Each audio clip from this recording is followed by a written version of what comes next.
છોટાઉદેપુરના ક્વાંટના મોટી ટોકરી ગામે નદીના ઘોડાપુરમાં ફસાયેલી યુવતીનું રેસ્ક્યુ કરવામાં આવ્યું હતું। ટોકરી ગામની યુવતી શૌચક્રિયા કરવા માટે ગઈ હતી। તે સમયે કરા નદીમાં અચાનક ઘોડાપુર આવતા યુવતી નદીની વચ્ચે આવેલી ટેકરી પર ચડી ગઈ હતી। જો કે નદીમાં જળસ્તર વધવાને કારણે યુવતી અને પરિવારજનોની ચિંતા વધી હતી। ઘટનાની જાણ થતાં છોટાઉદેપુર નગરપાલિકાની ફાયર વિભાગની ટીમ ઘટના સ્થળે પહોંચી અને યુવતીનું રેસ્ક્યુ કર્યું હતું। સ્થાનિક તરવૈયાઓની મદદથી 3.5 કલાકની મહેનત બાદ યુવતીને સુરક્ષિત રીતે બહાર કાઢવામાં આવી હતી।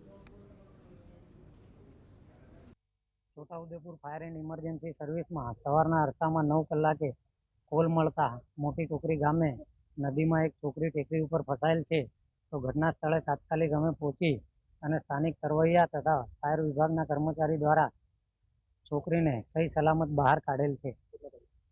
લગભગ 3 કલાકની જહેમતથી છોકરીને સહી સલામત બહાર કાઢી તેના પરિવારજનોને સોંપેલ છે। અહીંયા રેસ્ક્યુ કરવા માટે ટીમ આવી તો સતત પ્રયત્ન કરતા હતા, પણ પાણીનો પ્રવાહ એટલો બધો વધારે હતો કે જઈ શકાતું નહોતું।